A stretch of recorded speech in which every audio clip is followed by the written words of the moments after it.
Olá a todos, eu sou o Dr. Luiz Fernando Brandão Diniz, responsável pela realização do módulo de gastroenterologia do curso preparatório para o Revalida 2020. É um prazer estar com vocês de novo. Bem, hoje nós vamos falar sobre um assunto chamado icterícia, né? A gente vem numa progressiva em doenças hepáticas e as múltiplas manifestações a gente foi dividindo em cada uma das aulas.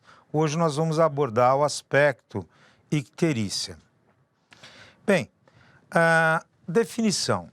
Icterícia é o nome dado à coloração amarelada que aparece na pele, na conjuntiva ocular ou na esclera, na mucosa sublingual, porque são áreas ricas em elastina e se combinam muito bem com a bilirrubina conjugada, que é hidrossolúvel, né? Diferente da não conjugada ou indireta, que não é hidrossolúvel. E acontece esse depósito, o valor normal da bilirrubina total em torno de 1. A partir do dobro do valor, nós começamos a clinicamente ter a exteriorização do depósito desse pigmento nos tecidos orgânicos. Em estágios mais avançados, conforme vai subindo a bilirrubinemia direta, hidrossolúvel, pode aparecer na urina, transformando uma urina de uma coloração mais escura, até uma cor de Coca-Cola, vai levando a pessoa a suar de coloração amarelada, ter lágrimas de coloração amarelada e nas fezes apresentar um aspecto de fezes mais claras, que nós chamamos de massa de vidraceiro, uma coloração bege, bem diferente da coloração castanha normal das fezes. Para a gente falar de icterícia, é aquele mesmo esquema. Vamos rever a anatomia, fisiologia, a fisiopatologia e aí entender cada tipo de icterícia. Então, esse diapositivo já coloquei em outras aulas para relembrar os elementos que vão adentrar e sair do fígado, né? Então, o fígado recebe uma dupla irrigação, uma irrigação venosa porta, uma irrigação arterial hepática e sofre uma drenagem venosa pelas veias suprahepáticas que vão entrar na veia cava e assim chegar ao lado direito do coração. E esses vasos são responsáveis tanto transversal quanto verticalmente, pela divisão do fígado em lobos, segmentos e lóbulos. Aqui eu coloquei uma representação bem interessante. Esse é o hepatócito, pessoal, tá bom? Aqui nós vamos ter ao redor dele a formação do espaço de Disse, né?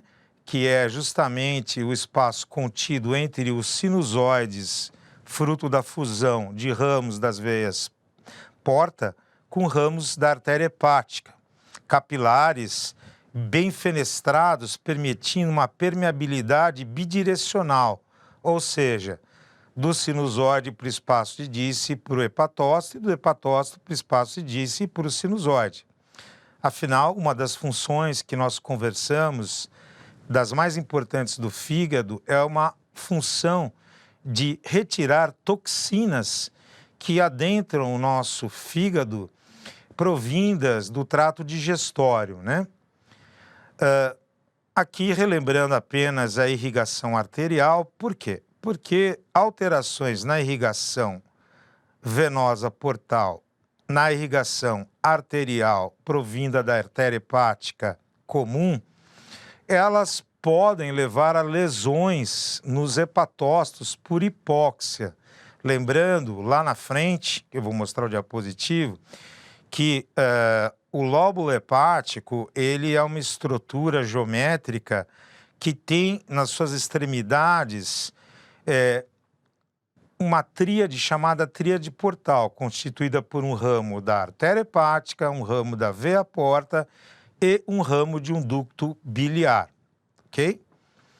Aqui mostrando a irrigação venosa feita pela veia porta, fusão da mesentérica superior com a esplênica, perdão, a mesentérica inferior com a esplênica, a mesentérica superior, a artéria coronária, aquela antiga artéria umbilical que se transforma num ligamento venoso, recanalizando, como a gente conversou na aula de hipertensão portal. Aqui é assim, no nosso corpo, as grandes artérias são sempre acompanhadas de duas veias que fazem a sua drenagem, né? A artéria irriga, a veia drena, ok? Então, aqui eu estou mostrando, o cólon está todo levantado, né? A gente está vendo a emergência da mesentérica superior, dando as artérias ilioceco-apêndico-cólica, cólica direita, cólica média.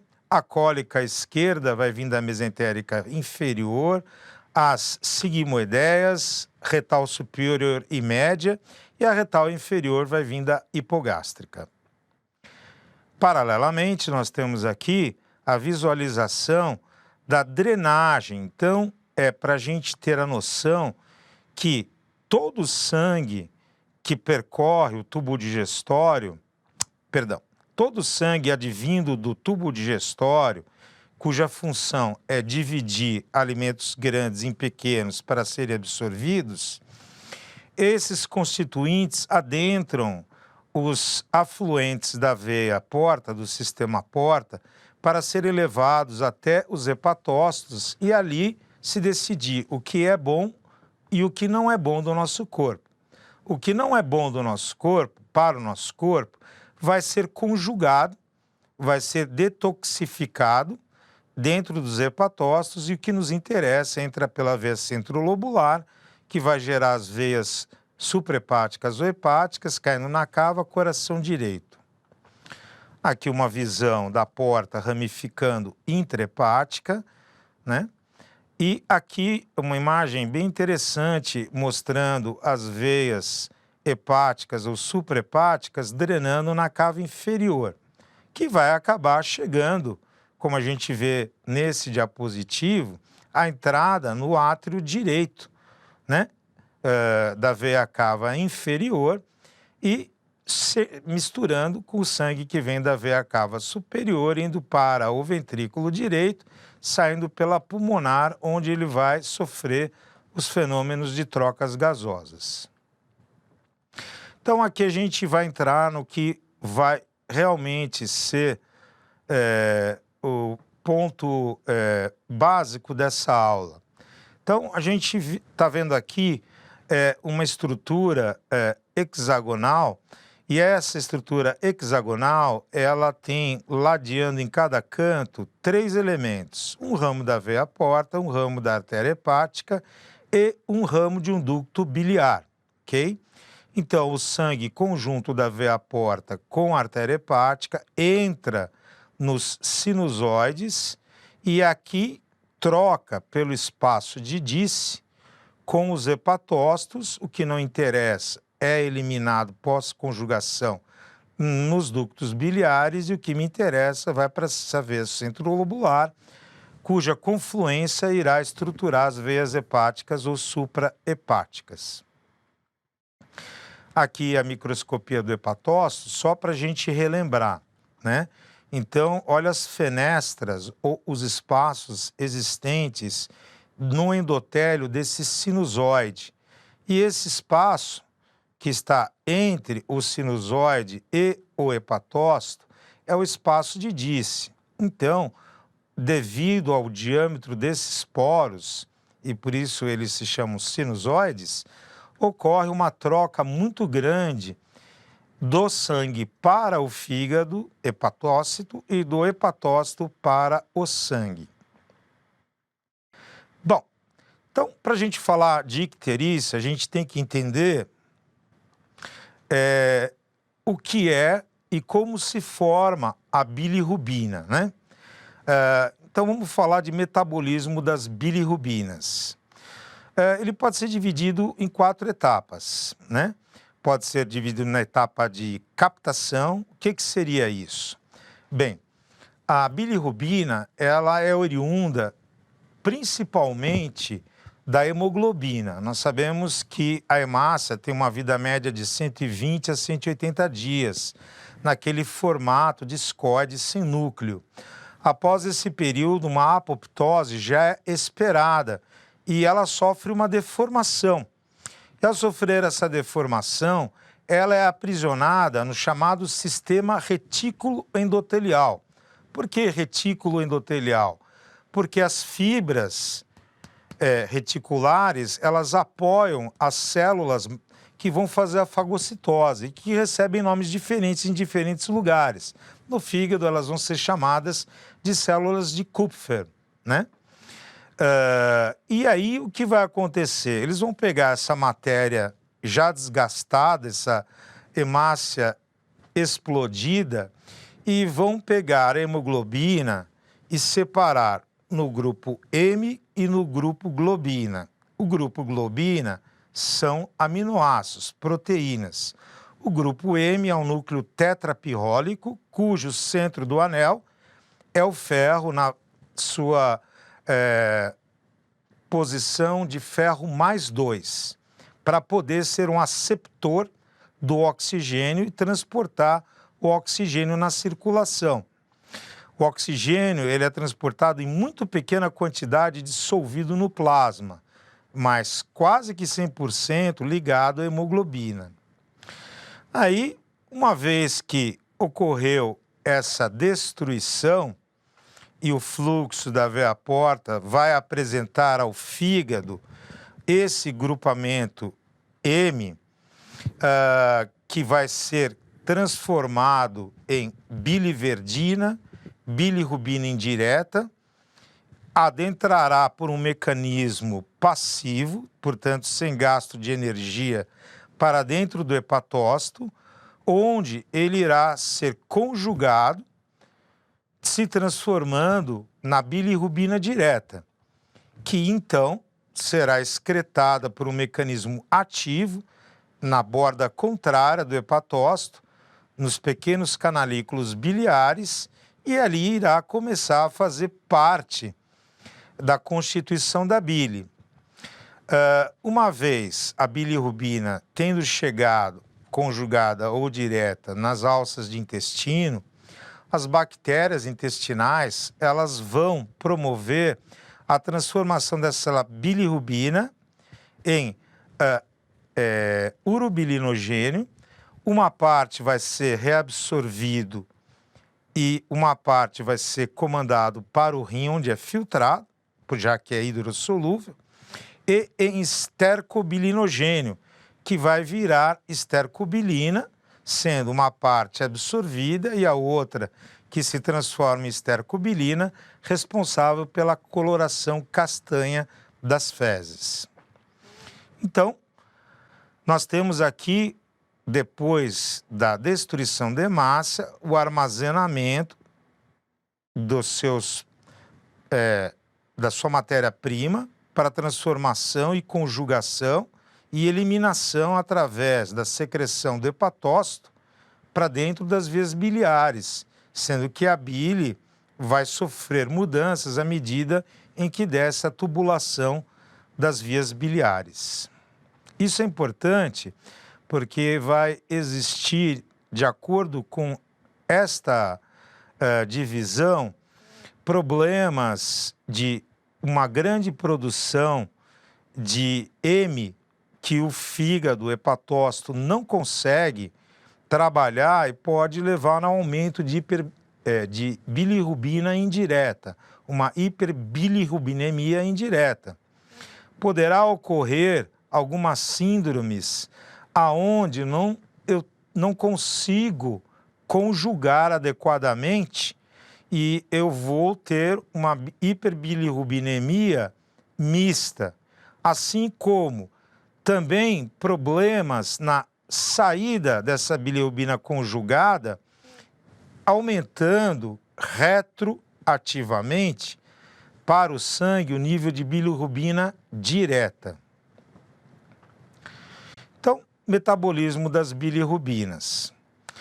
A bilirrubina é formada pela decomposição do grupo M, presente na hemoglobina, mas não apenas na hemoglobina. A mioglobina, que é um pigmento existente dentro das células musculares, citocromos, que são catalisadores enzimáticos de reações químicas, catalase também é uma enzima, peroxidase e triptofano pirrolase. 80% da produção diária de bilirrubina, cerca de 250 a 400 miligramas em adultos, é derivado da hemoglobina. Os 20% que ficam restantes foram contribuídos por outras hemoproteínas, como mioglobina, citocromos, catalase, etc., e um pequeno pool de M livre que rapidamente se transforma. A bilirrubina ela é gerada pela degradação catalítica sequencial do M, mediada por dois grupos de enzimas, a M-oxigenase e a biliverdina redutase. O M ele é convertido primeiro em biliverdina, depois em bilirrubina indireta ou não conjugada. A abertura do anel do M, que é um núcleo tetrapirrólico com ferro central, ocorre na ponte de carbono alfa do M. É catalisada pela M-oxigenase, resultando na formação de biliverdina. Isto vai dar em seguimento pela redução da biliverdina em bilirrubina, em uma reação catalisada pela biliverdina redutase para o pigmento de coloração amarelo alaranjado, conhecido como bilirrubina 9 ou alfa. O ferro ele é liberado nesse processo e o carbono dessa ponte alfa-oxidada é eliminado como monóxido de carbono. E cada um vai seguir uma via, sendo estocado no fígado na forma de ferritina, circulando uma parte livre. E indo também para a medula óssea, que junto com as vitaminas do complexo B, promoverá o estímulo da stem cell para a formação de hemácias. A hemioxigenase ela está presente nas altas concentrações nas células retículo-endoteliais. Por isso que a degradação é principalmente nas células conhecidas como fagocitárias do baço, que é o principal local de degradação de eritrócitos, porém também no fígado, nas células de Kupfer, que são macrófagos assentados sobre a matriz do fígado, né? As bilirrubinas, a bilirrubina não conjugada não é solúvel em água, né? Ela não tem a condição de se solubilizar com a água. E ela é altamente tóxica, né? Ela pode desenvolver uma encefalopatia conhecida na criança que não sofre o tratamento da icterícia fisiológica neonatal em kernícteros, porque ela vai ter uma afinidade pela dissolver-se em estruturas oleosas ou gordurosas, que são os núcleos da base do encéfalo. A bilirrubina não conjugada, ela circula, por isso, ligado numa proteína chamada albumina, que vocês sabem é uma das principais proteínas sintetizadas pelo fígado. E isto a mantém dentro do espaço vascular, porque a albumina não passa o endotélio dos capilares normais, não consegue passar, portanto, a bilirrubina não consegue adentrar numa circulação sistêmica, podendo levar a prejuízo de outros órgãos. Portanto, impede a sua deposição em tecidos extrahepáticos, principalmente como o cérebro.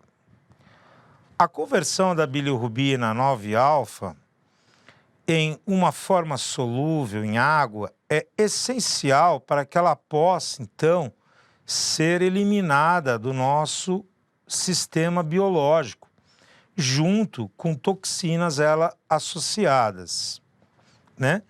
E essa eliminação, uma vez que ela deixa de ser indireta e vai ser conjugada para transformar-se em direta e hidrossolúvel, pode ser eliminada na bile e na urina.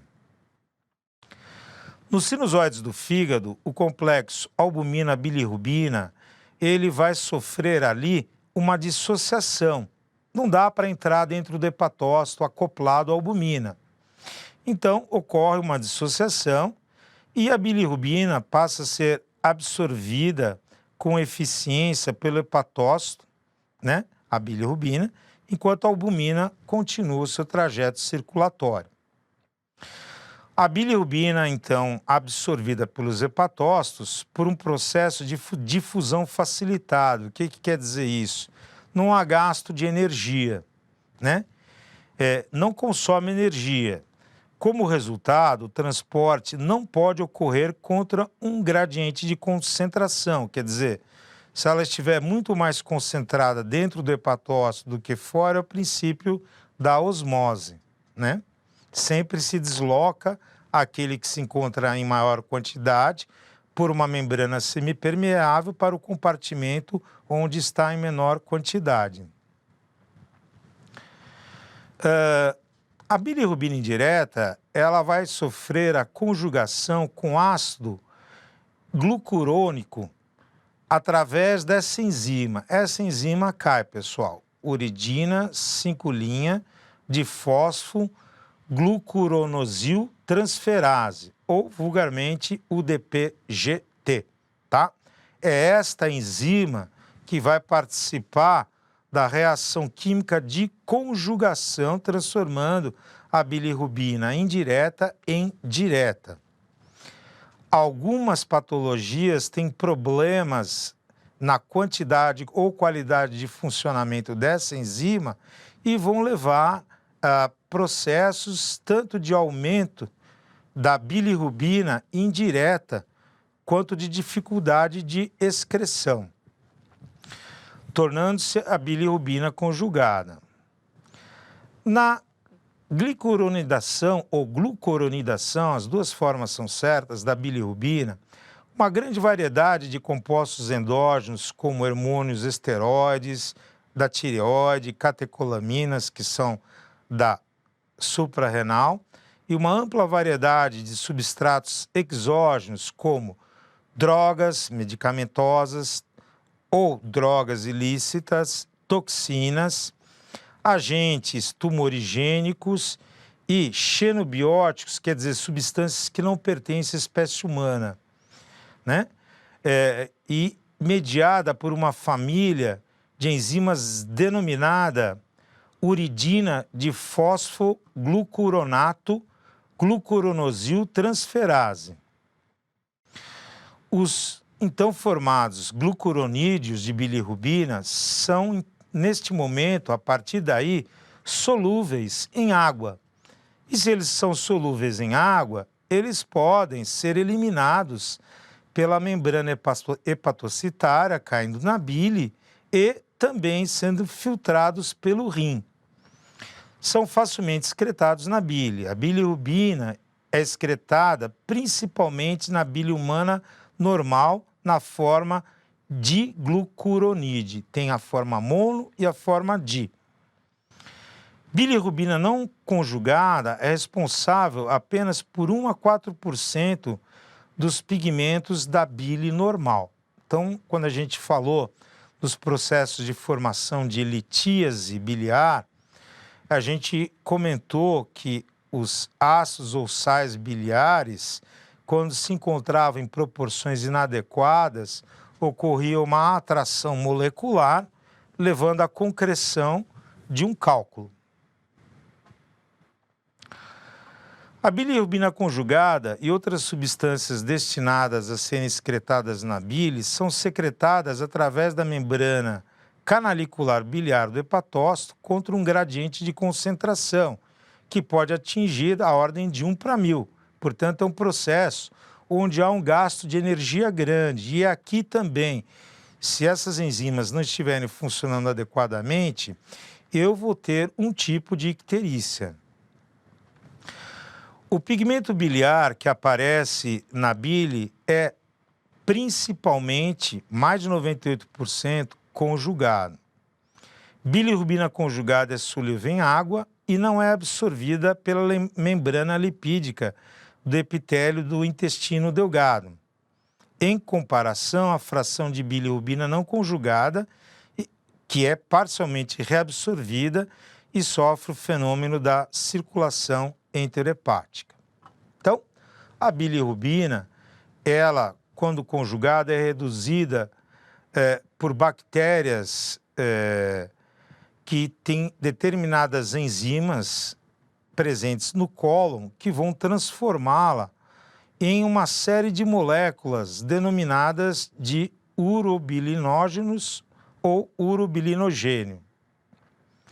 Os dois mais encontradiços nas fezes, o urobilinogênio e o estercobilinogênio, são incolores e ficam amarelos alaranjados somente após o processo de oxidação dessas urobilinas.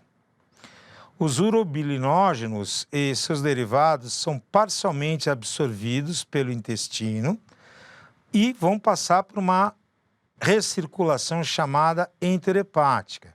Então, eu vou ter um diapositivo mais lá na frente que eu vou mostrar. A bilirrubina conjugada, ao chegar no trato digestório, em função da flora bacteriana, ela vai sofrer uma reação química, onde vai se transformar em urobilinogênio, sendo uma parte sendo absorvida e indo para o fígado, e outra sendo filtrada na forma de urobilina na urina, e transformar-se-á mais à frente em estercobilinogênio, aonde uma parte será reabsorvida e a outra se transformará em estercobilina, dando a típica coloração castanha das fezes. Aqui, esse diapositivo, ele está mostrando as hemácias, que são a principal fonte, a principal massa de entrega do heme. Quando elas sofrem seu processo de apoptose, são capturadas por células do sistema retículo endotelial. O baço, se você pegar o baço, ele é uma trama, e essa trama permite apenas a passagem de certos formatos de células. Por exemplo, na anemia falciforme, onde frente a uma taxa de oxigenação menor do que o normal, a fórmula estrutural da hemoglobina sofre uma distorção e fica como se fosse uma foice, daí o nome de falciforme. Ela é imediatamente aprisionada pelo baço. E, se esse processo for exuberante, a estimulação das células do sistema retículo endotelial levará a uma hipertrofia, um aumento do baço, né? E isso pode levar à necessidade de realização de uma esplenectomia, porque eu vou começar a segurar naquela trama não só elementos doentes, como também elementos que não estão doentes, como plaquetas e leucócitos, fazendo uma citopenia dos glóbulos vermelhos, glóbulos brancos e de plaquetas. Então, uma vez que o sistema retículo endotelial pegou essa massa, ele vai dividi-la em globina e heme.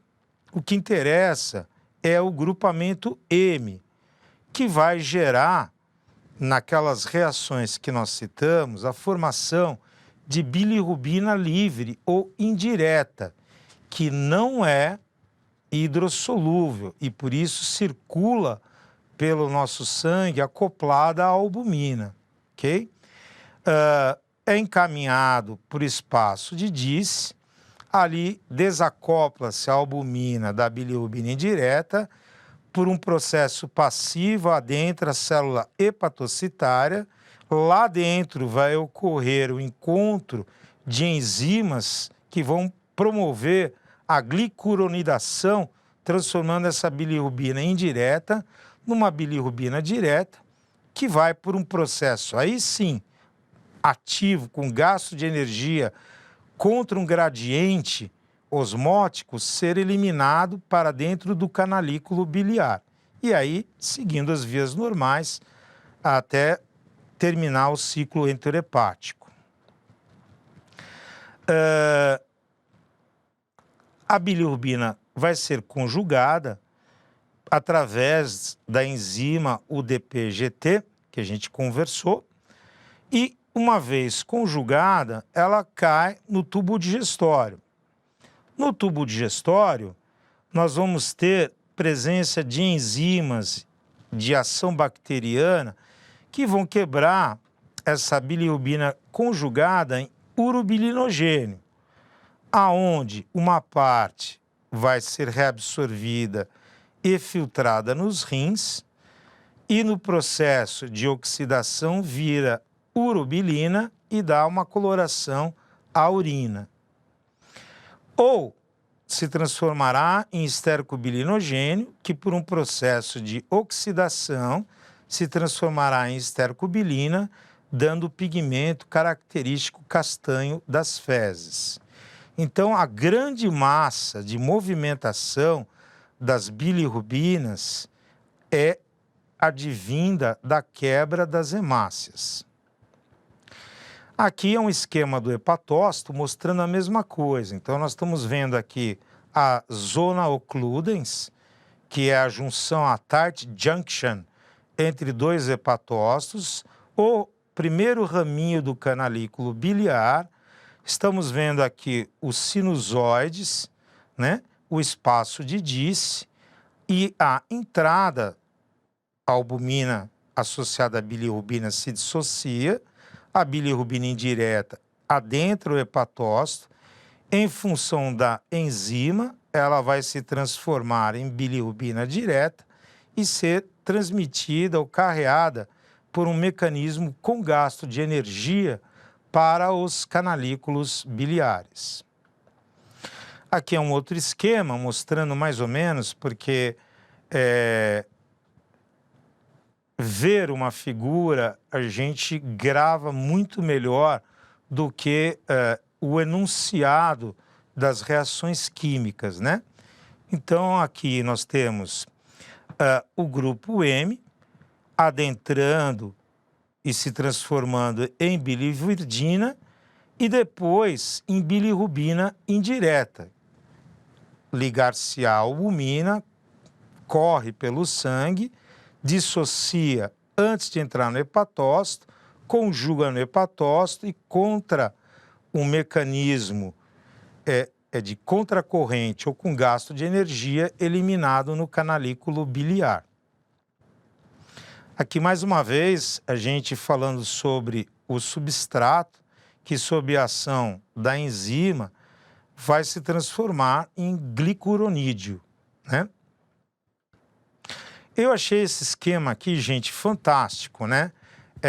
Na verdade, não seria muito para mostrar as patologias que podem estar associadas a cada segmento da via biliar, mas para a gente lembrar que o canalículo interhepatocitário vai se transformar naqueles tubos de Hering, depois eles vão se confluindo até formar os ductos hepáticos segmentares, o ducto hepático esquerdo-direito, que vai encontrar com o cístico, né?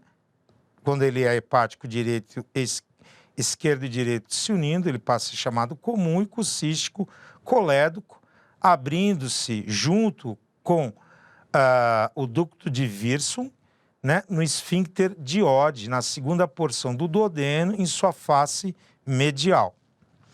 Mas esse slide nós vamos voltar mais tarde para mostrar que a icterícia ela vai poder ser pré-hepática, intrahepática ou pós-hepática. Ou seja, ela seria semelhante à hipertensão porta, só que o fluido eu troco de sangue para bile, né? Então, vamos voltar mais para frente nesses diapositivos. Uma classificação possível de icterícia, que eu acabei de comentar, é aquela pré-hepática, hepática e pós-hepática, chamada também de colestática, né? Assim, quando eu digo pós-hepático, é pós a saída para o canalículo biliar intra e para a árvore biliar extrahepática. Então, aqui a gente está vendo, no caso de pré-hepática, ocorre uma maciça oferta de matéria-prima para a qual o hepatócito não tem uma condição enzimática de conjugar, então eu vou ter um aumento da bilirrubina indireta. Isto é o que acontece na criança, quando ela deixa a vida intrauterina, que o sangue é, dentro das hemácias, portador de hemoglobina padrão fetal, e após começar a respiração de extrauterino, passa para um padrão de hemoglobina de adulto. Então ocorre uma grande quantidade de hemólise. E essa grande quantidade de hemólise, ela vai ser produtora de um desequilíbrio na capacidade de conjugação, e isso pode levar o bebê a ter aquela coloração amarelada, né? Icterícia fisiológica, ok? Que segue a classificação de Kramer, tá? Nós não vamos entrar nessa classificação, porque é mais da área de pediatria, né? Bem, a causa aqui é um overload ou um aumento muito grande de bilirrubina devido à hemólise. Na icterícia, vamos dizer assim, hepática, o que acontece? Eu posso ter problemas ou na conjugação ou no transporte para fora da célula hepática, né? Então, eu tenho a síndrome de Gilbert, Crigler-Najjar, né? Vou ter uma cirrose de origem hepática ou, por uso de álcool, a lesão desses hepatócitos, prejudicando tanto as enzimas quanto os transportadores da membrana celular para a exocitose da bilirrubina conjugada para dentro do canal biliar. E aqui a colestática, né? Então, você vê, quando digo colestático, é tanto intra quanto extrahepático, né? Nos ramos, desde lá dos canais de Hering, tá? Até a ampola de Vater, né? Então, nós vamos ter como principal causa aqui drogas, né? Hormônios sexuais. A gente comentou que a grande quantidade de hormônios masculinos ou femininos são lesivos ao fígado, né? E isso é importante da gente difundir essa ideia, porque muitas pessoas fazem aplicação de hormônios sexuais masculinos em academia, e isso pode levar a câncer de fígado e atrofia testicular, e também o uso por um tempo muito prolongado de anticoncepcionais leva a uma alteração do metabolismo do hepatócito, tornando um hepatócito balonado ou doente, né?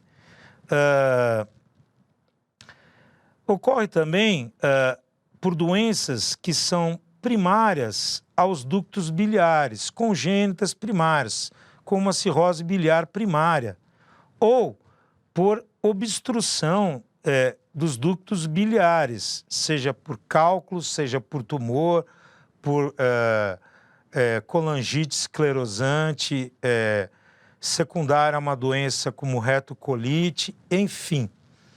Eu não consigo manter a homeostasia da bilirrubina na sua forma ideal se aumento o aporte de matéria-prima para uma quantidade de enzimas insuficientes dentro do fígado, se as enzimas dentro dos hepatócitos se encontram não funcionantes adequadamente ou se os carreadores que irão exocitar essa bilirrubina conjugada nos ductos biliares também não estão funcionantes, ou se qualquer segmento do canal biliar, desde o mais ínfimo pequeno até a sua junção na ampola de Vater, se encontrar com uma obstrução. Mais ou menos parecido com hipertensão portal, né, gente? É pré-hepatocítica, hepatocítica e pós-hepatocítica, né? Então, assim, na pré-hepatocítica, a gente teria o quê? A gente teria como exemplo a esquistossomose, onde os ovos do Schistosoma manzoni obstruem os sinusoides, mas não tem lesão na célula hepática. Aquela originada por uma lesão na célula hepática secundária a uma hepatite viral, uma hepatite autoimune, enfim, é hepática.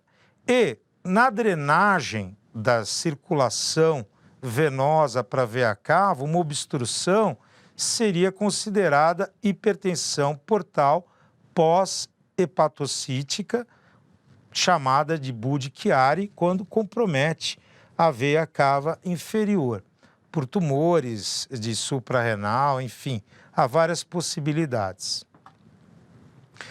Então, classificação agora da hiperbilirrubinemia.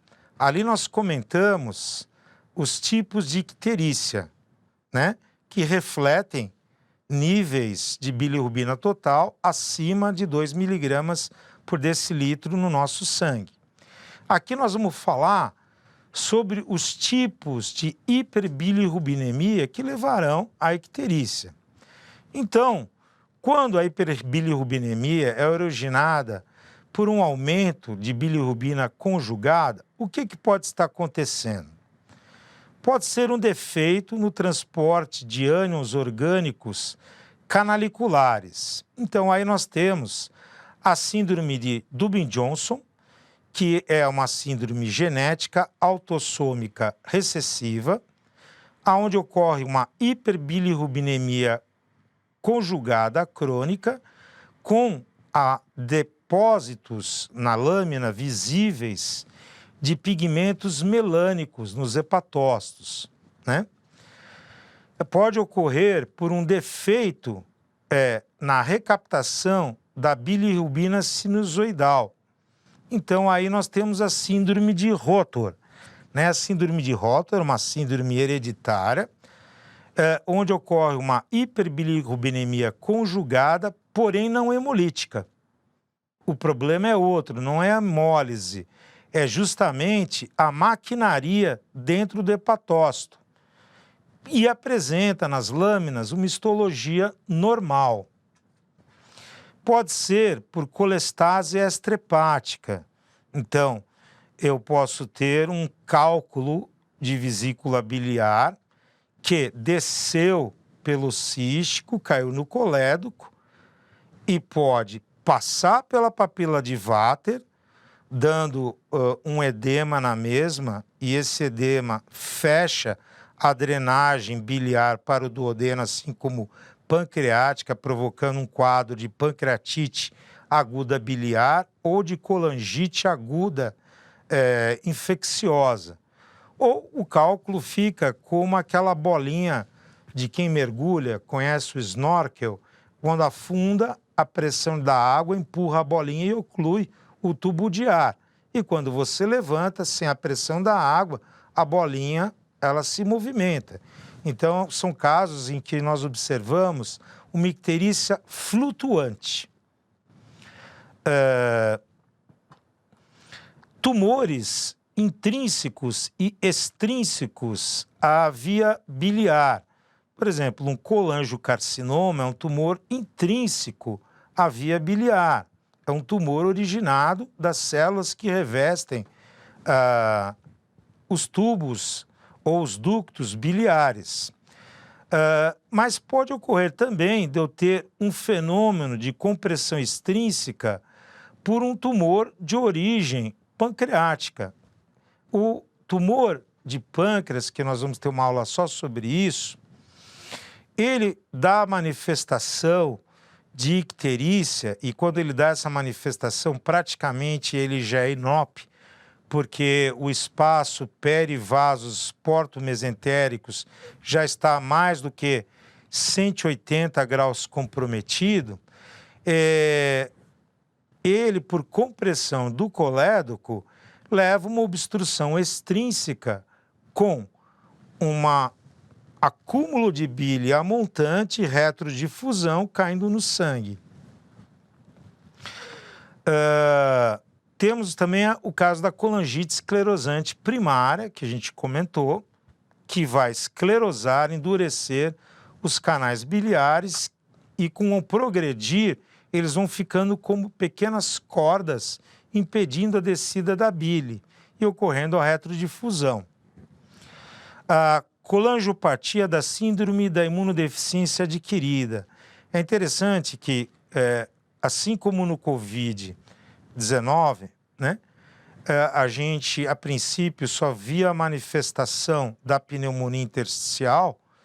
Com o passar do tempo, a gente foi aprendendo que, além da pneumonia intersticial ou em vidro fosco, há a pneumonia alveolar e há também fenômenos tromboembólicos nos vasos pulmonares.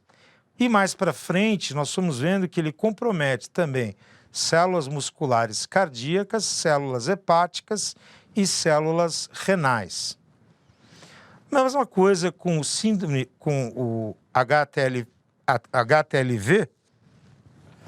que a princípio nós entendíamos que apenas suprimia a relação dos linfócitos CD4 e CD8, levando a um desequilíbrio da defesa do corpo, mas agora a gente está vendo que, além disso, ele compromete outros órgãos não relacionados ao sistema imunológico. Por exemplo, no cérebro, ele vai levar a uma encefalopatia desmielinizante, gerando um quadro de perda de funções motoras sensitivas ou psíquicas, um quadro demencial.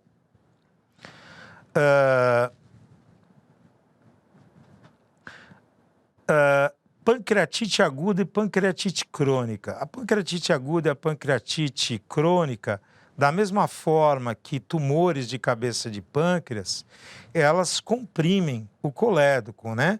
A gente tem que lembrar que quando o estômago ele vai dar o seu giro ou a sua rotação para manter a sua posição, os brotos anterior e posterior ao dorsal do pâncreas se unem, gerando o ducto de Wirsum e o ducto pancreático secundário, né? Então, nos processos de inflamação, o colédoco está passando por ali e ele vai ser comprimido.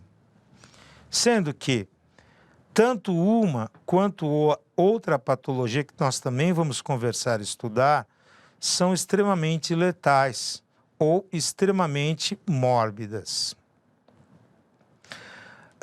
Estenoses após procedimentos invasivos, né?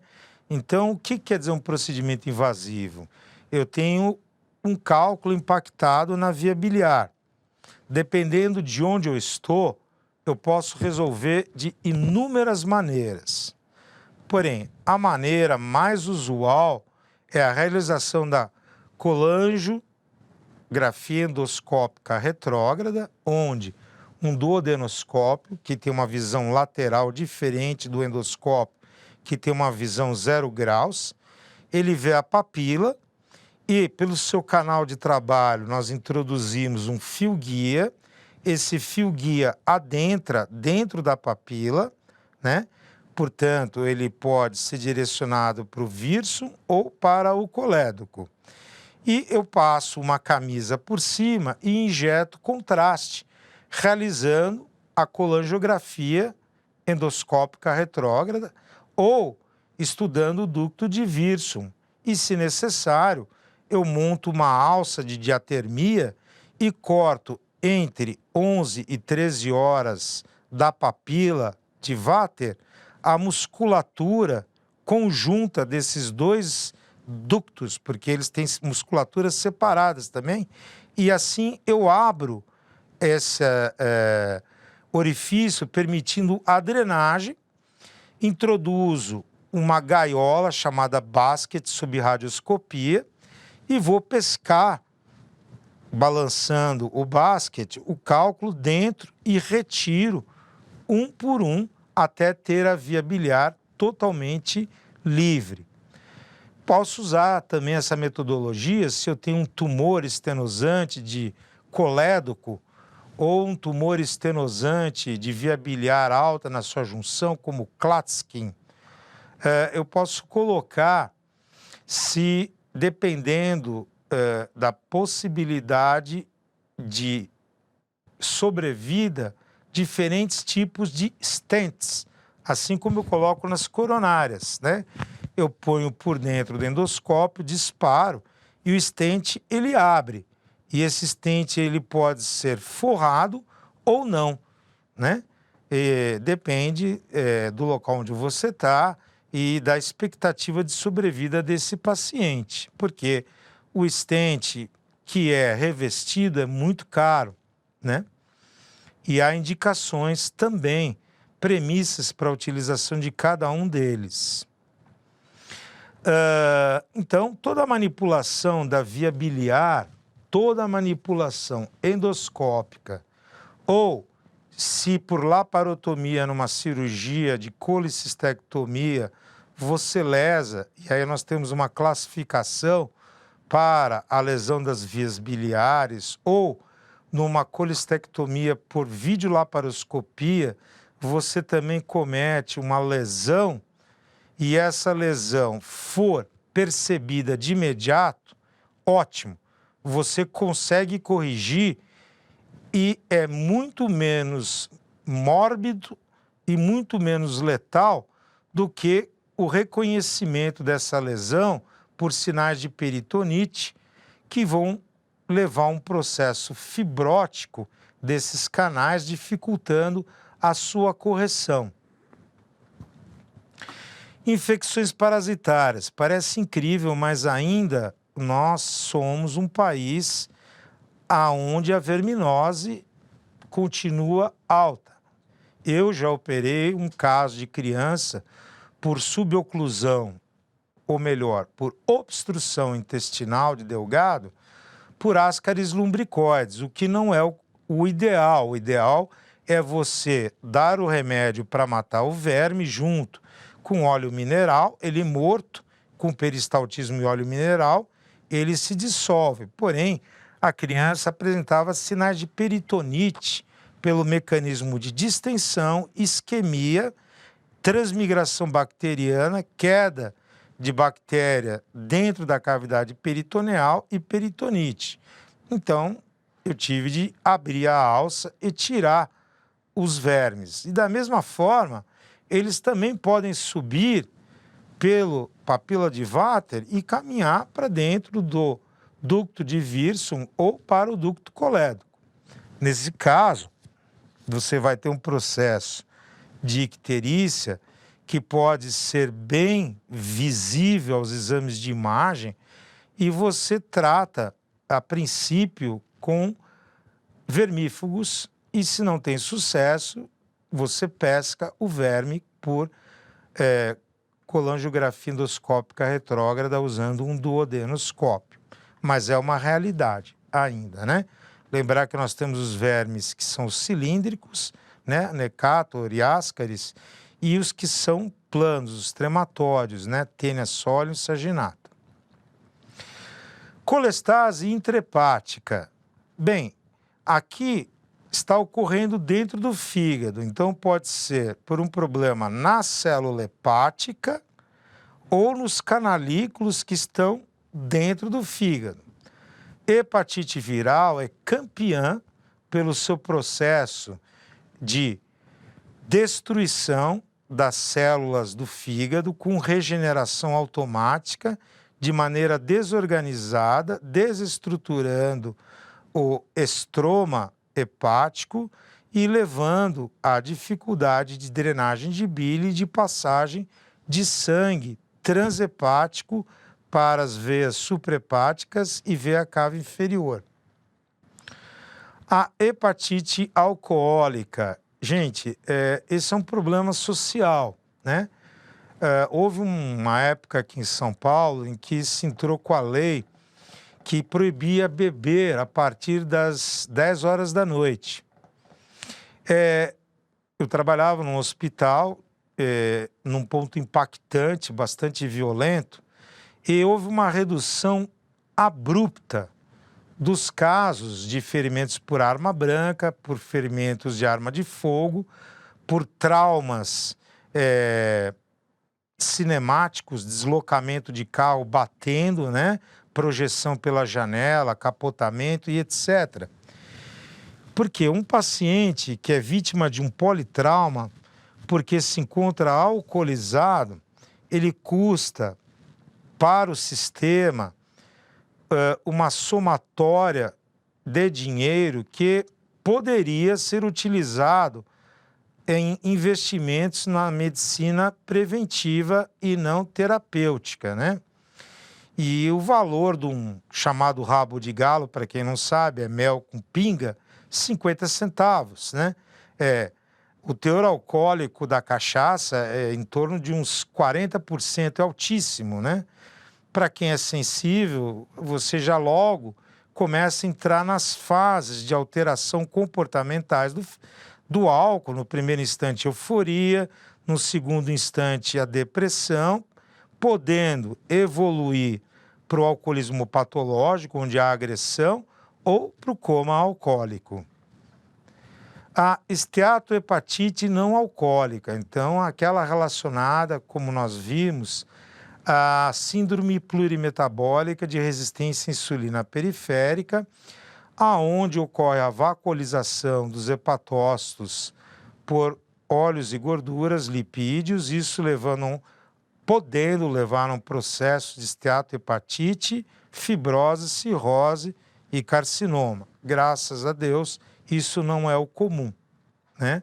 Porque a população mundial atualmente se alimenta muito mal e tem índices de massa corpórea exagerados, porque a gordura que nos prejudica não é a externa, e sim aquela que está formando o grande aumento, o pequeno aumento, o mesentério, o mesocólon, que está envelopando os órgãos.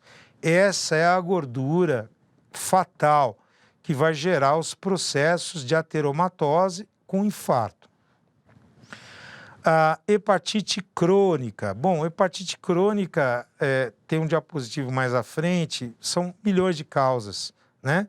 A hepatite, que é o processo IT inflamatório, começa como aguda, podendo regredir, que é o caso da hepatite A, né? Ou ela pode continuar progredindo persistentemente, que é a crônica ativa, né? Que é a crônica ativa é aquela que está evoluindo. E a crônica persistente é aquela em que o vírus está quieto lá. E no processo evolutivo, nós podemos ter a formação de fibrose, na tentativa de reparar o processo inflamatório, cirrose e todos os comemorativos que nós vimos que constelam a hipertensão portal. Colangite biliar primária, um processo intrínseco autoimune do fígado, né? Aonde ocorre a estenose dos canais biliares. Então, eu vou ter uma estase, uma colestase e um aumento de bilirrubina direta. Certas drogas e certas toxinas, como já comentei, esteroides, clorpromazina e os tais chás. Pessoal, cuidado aqui com relação aos modismos. Há certos chás que não são permitidos a sua vendagem fora do Brasil, mas é permitido no Brasil.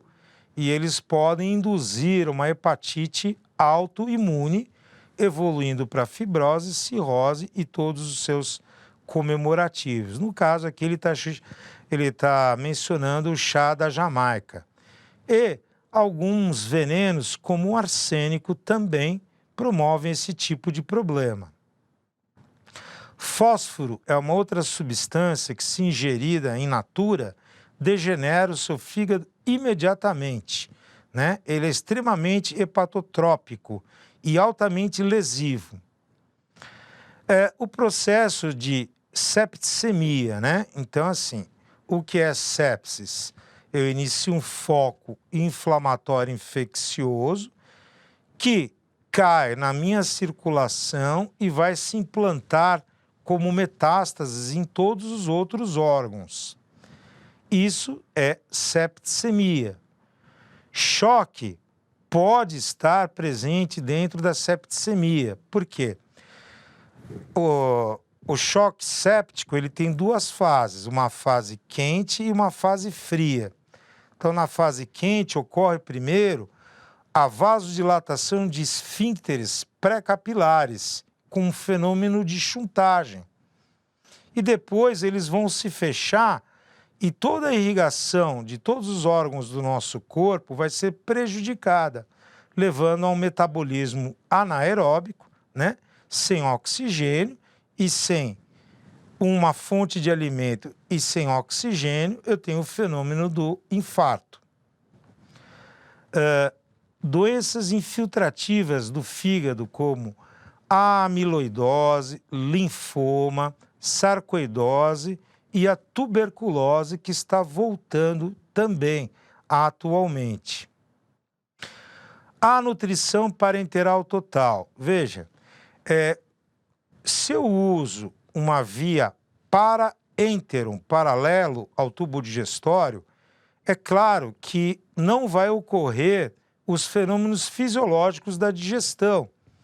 E se essa nutrição, que é feita por via endovenosa, for muito prolongada, ela pode levar à agressão hepática com inversão do metabolismo de todas as cadeias que trabalham as fontes de energia do nosso corpo.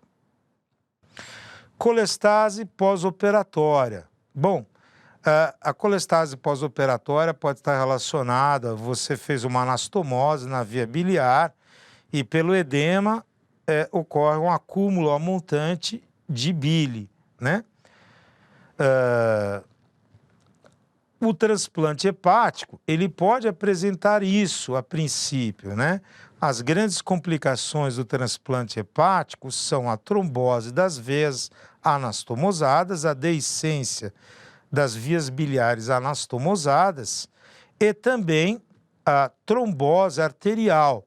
Por isso que há um protocolo de estudo vascular com Doppler de períodos em períodos, junto com o acompanhamento clínico do paciente transplantado. Porque na presença disso, podemos lançar a mão de um método de radiologia intervencionista para tirar esse trombo ou ter que reoperar caso esteja sangrando ou com deiscência da via biliar, coliperitônio, né?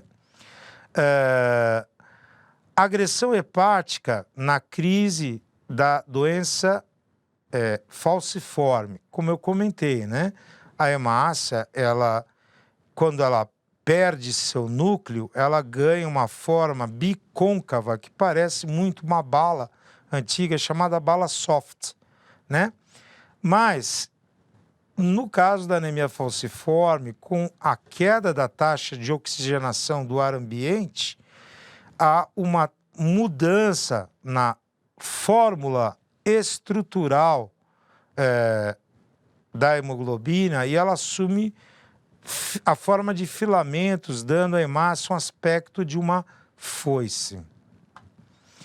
E vai dar, é claro, todos os vasos que ela obstruir, fenômenos de angina, né? Então, costuma o paciente queixar de uma poliartralgia, porque as cartilagens e as membranas sinoviais não estão recebendo sangue, foram obstruídos. E ocorre, então, acúmulo de substâncias que estimulam os terminais nociceptivos com quadro de dor que, às vezes, só derivados de opioides que conseguem analgesiar. Gestação. Existe uma síndrome chamada HELP síndrome, que está associada à eclâmpsia no terceiro trimestre da gestação, né? É um quadro grave, tá? Quando ocorre realmente a HELP síndrome, eu preciso tirar o bebê, porque ele está sendo a origem da HELP síndrome, que leva a um consumo dos fatores de coagulação e hemorragia profusa, né? Então, eu posso ter a doença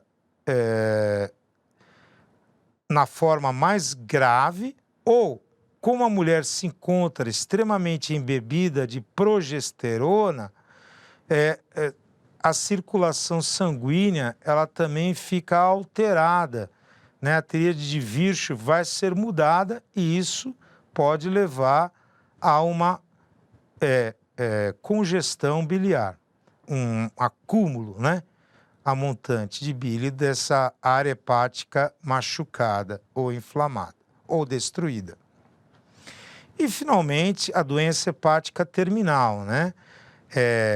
A gente chama de insuficiência hepática fulminante. Isto não é infrequente e a causa mais comum é o uso de grandes doses de acetaminofeno, do Tilenol, né? Há descrições de pacientes que fizeram uso de 5 gramas de uma vez só e desenvolveram imediatamente necrose total do fígado, cujo único tratamento é o transplante, né? E enquanto se aguarda, nós utilizamos N-acetilcisteína em grande quantidade na tentativa de reverter essa lesão que foi provocada.